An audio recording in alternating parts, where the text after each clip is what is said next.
Allô, c'est Love. Peut-on sortir de la dualité humaine? Merci, cher ami, pour ta question super intéressante et très pertinente. Oui, certainement. C'est ce qui est appelé l'éveil. Éveil avec un grand E accent aigu. Lorsque je parviens à quitter la dualité, j'atterris dans l'unité. L'éveil consiste à découvrir la part de notre être qui habite dans l'unité, c'est-à-dire notre part consciente ou notre conscience qui habite en permanence dans l'unité. La spiritualité est remplie de synonymes et l'unité n'y fait pas exception.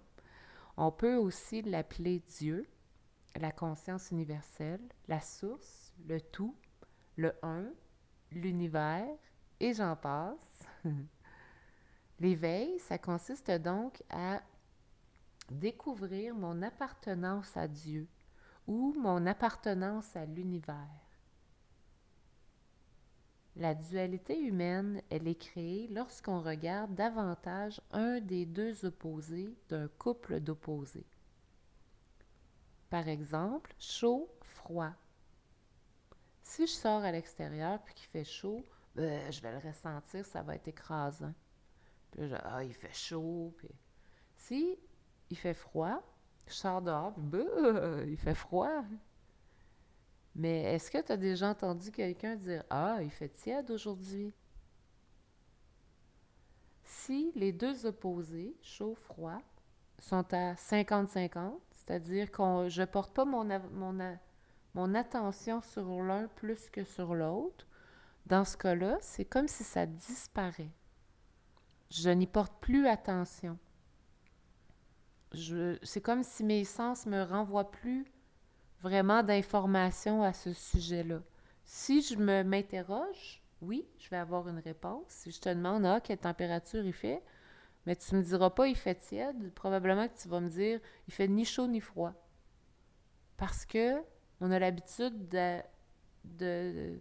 d'accentuer l'un ou l'autre, mais lorsqu'on arrive au milieu, pouf, on n'en tient plus compte.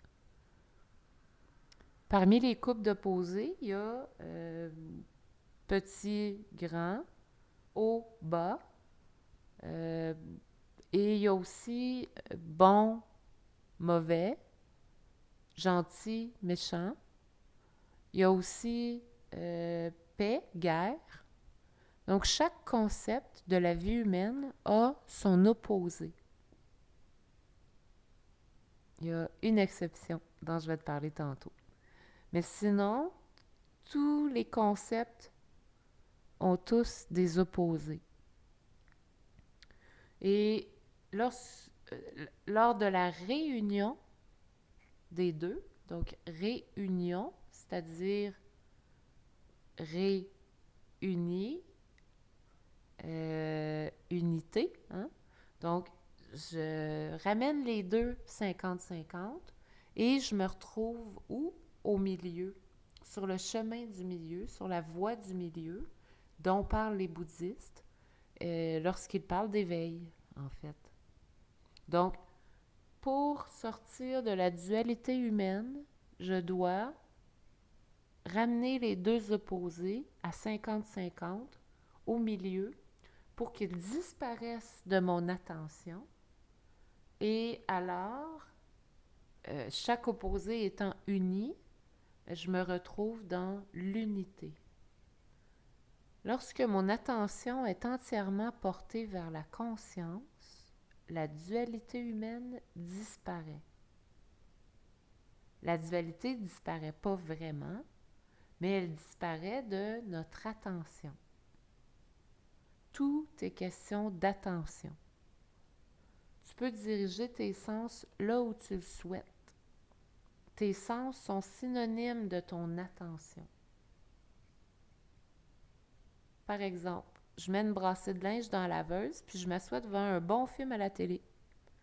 Quelques minutes plus tard, j'entends plus la laveuse, même si elle fonctionne toujours. J'entends peut-être le changement de cycle, ou peut-être pas si le film capte toute mon attention. Pourtant, la laveuse faisait du bruit, puis j'aurais pu l'entendre, mais je n'entendais plus. J'étais trop prise dans le film. Mon attention était portée entièrement vers le film. C'est la même chose pour la dualité et l'unité. Lorsque je porte mon attention sur la dualité, je ne porte pas mon attention sur l'unité, et vice-versa. Il existe plusieurs façons de se rendre à l'unité. Une des façons est que je peux en venir à voir l'amour dans tout. L'amour, avec un grand A, comble les moindres espaces de notre expérience, de notre existence. L'amour partout et en tout n'est plus qu'une seule chose unique. Et c'est l'exception dont je parlais tantôt, des couples d'opposés, des concepts de la vie humaine qui viennent par deux. L'exception, l'amour. Deuxièmement, je peux considérer chaque couple d'opposés comme égalant les deux ensemble 100%, un tout. Lorsque les deux opposés valent 50% chacun, il y a annulation. Ça s'annule. S'il fait 50% froid, 50% chaud, comme je disais tout à l'heure, il ne fait ni l'un ni l'autre. Il fait ni chaud ni froid. Et s'il fait tiède, on s'en rend plus compte. La voie du milieu, c'est l'unité. J'ai autant de chaque opposé, donc les deux sont unis. Donc, si je pose mon attention sur le milieu de tous les opposés, je suis pleinement dans l'unité. Tout est uni. J'aurais donc en quelque sorte retiré tous les opposés duels de l'équation.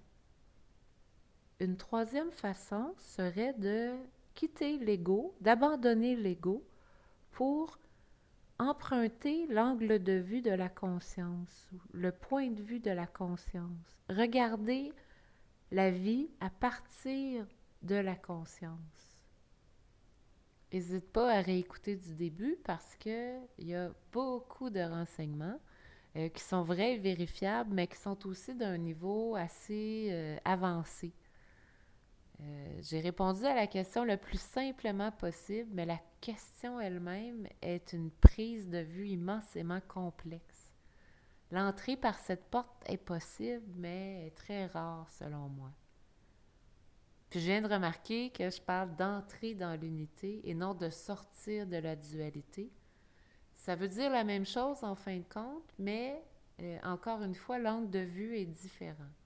Il faut faire attention de ne pas voir la dualité comme quelque chose dont on va s'échapper ou qu'on veut fuir. Parce qu'à ce moment-là, c'est comme une résistance et là, ça nous garde encore plus dans la dualité. Je suis entrée dans l'unité par tous ces chemins que je te donne, mais je n'ai pas commencé par là.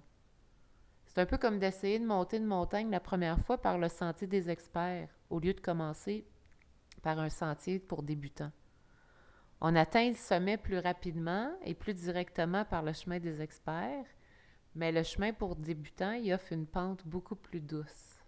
N'empêche, rien t'empêche de passer par là parce que c'est un chemin que j'ai emprunté, qui est empruntable. Et si tu es déterminé, tu vas certainement trouver ta route vers l'unité.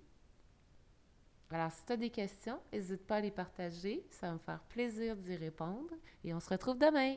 Merci!